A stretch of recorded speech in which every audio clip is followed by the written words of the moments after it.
एक दिन एक चिड़िया अपने बच्चे के लिए भोजन लाने निकली।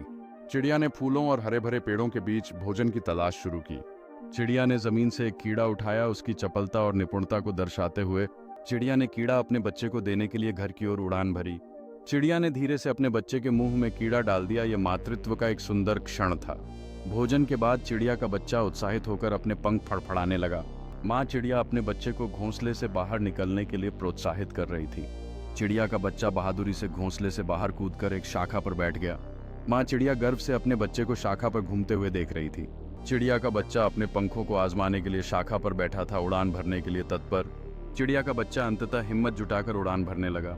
माँ चिड़िया नीचे से अपने बच्चे को उड़ता हुआ देखकर गर्वित महसूस कर रही थी।